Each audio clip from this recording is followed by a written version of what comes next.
అంటే మీరేం చెయ్యరా అని వారు మీటింగులు పెట్టి పిలిస్తే మేము మా పార్టీగా పోయి చెప్పినాము. ఏం చెప్పాము? ఈ జంట నగరాలు జోడెద్దులు, ఈ జంట నగరాలకు స్పెషల్ ఐడెంటిటీ ఉన్నది. లష్కర్ అంటారు, పట్నం అంటారు. ఇట్లాంటి అస్తిత్వాన్ని దెబ్బతీయకండి, అనవసరంగా తుగ్లక్ పనులు చేయకండి.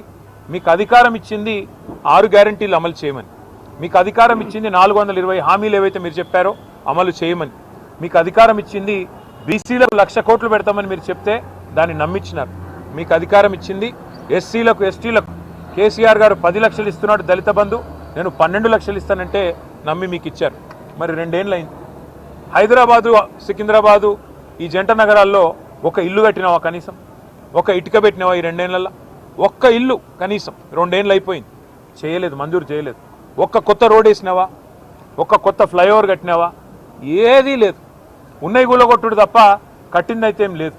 ఆ కూలగొట్టే క్రమంలో విధ్వంసం మాత్రమే తెలిసిన ఈ ముఖ్యమంత్రి ఇవాళ సికింద్రాబాద్ అనే పదాన్నే లేకుండా విధ్వంసం చేసే ఆలోచన చేస్తుంటే దాన్ని ప్రతిఘటిస్తూ ఇవాళ సికింద్రాబాద్ పెద్దలందరూ కలిసి ఒక శాంతి ర్యాలీ అని పెట్టుకున్నారు. దానికి మమ్మల్ని అందరినీ ఆహ్వానిస్తే ఇవాళ ఉదయం అందరం తెలంగాణ భవన్లో సమావేశం అవుదాం, ఇక్కడ సమావేశమై మన గౌరవ ప్రజాప్రతినిధులందరం కూడా కలిసికట్టుగా పోదాం, సంఘీభావం చెప్దామని చెప్పి మేమందరం ఇక్కడ చేరుకున్న తర్వాత మాకు తెలిసింది శ్రీనివాస్ యాదవ్ గారిని హౌస్ అరెస్ట్ చేసే ప్రయత్నం చేస్తున్నారు, పద్మారావు గారిని హౌస్ అరెస్ట్ చేసినారు, మిగతా మన కార్పొరేటర్లని, మిగతా మా నాయకులని, దాదాపు 8,000 మంది మా సోదరులని సోదరిమణులని ఎక్కడి వాళ్ళని అక్కడ అరెస్టులు చేస్తూ ఉన్నారని చెప్పి ఇక్కడికి వచ్చిన తర్వాత తెలిసింది. అందుకే నేను తుగ్లక్ ముఖ్యమంత్రి గారికి చెప్పేది ఒకటే, మీ అధికారం అపరిమితమని మీరు అనుకుంటున్నారు.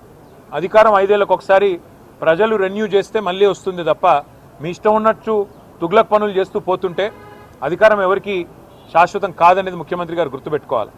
ఇంకొక మాట కూడా ముఖ్యమంత్రి గారికి నేను చెప్పేది, మీరు మీ కాంగ్రెస్ పార్టీ శాశ్వతంగా మరి ద్రోహులుగా చరిత్రలో మిగిలిపోతారు.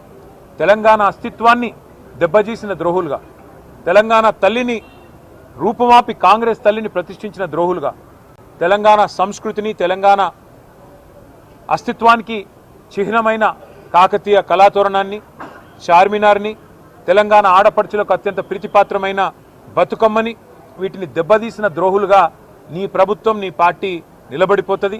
అదే కోవలో అదే వరుసలో సికింద్రాబాద్ అస్తిత్వాన్ని కూడా మీరు ఏదైతే దెబ్బతీసే ప్రయత్నం చేస్తున్నారో ఇది మీకు మంచిది కాదు. ఒకటి మాత్రం పక్కా, ఇవాళ మీరు ఈ ర్యాలీని ఏదో భగ్నం చేసి మా వాళ్ళని కొంతమందిని అరెస్ట్ చేసి మీరేదో సాధించినాము అని చెప్పి మీరు పైశాచికానందం పొందొచ్చు, కానీ ఇది తాత్కాలికం మాత్రమే. తప్పకుండా శ్రీనివాస్ యాదవ్ గారు చెప్పినట్టు కోర్టుకి పోతాం. ప్రజాక్షేత్రంలో ప్రజల తరపున న్యాయబద్ధంగా నిరసన చెప్పే హక్కు మనకు రాజ్యాంగం ప్రసాదించిన హక్కు, డాక్టర్ బాబాసాహెబ్ అంబేద్కర్ మనకిచ్చిన హక్కు. అట్లాంటి హక్కును ఈ జనవరి మాసంలో జనవరి 26న అయితే మనం రిపబ్లిక్ డేగా జరుపుకుంటామో, మరి రిపబ్లిక్ డేకి 10 రోజుల ముందు మరి రాహుల్ గాంధీ గారు పెద్ద పోజులు కొడతా ఉంటాడు కాన్స్టిట్యూషన్ పట్టుకొని, ఇగో మేము కాన్స్టిట్యూషన్ సంరక్షకులము రాజ్యాంగ రక్షకులం అని చెప్తాడు. ఇదేనా మీరు రక్షించే పద్ధతి?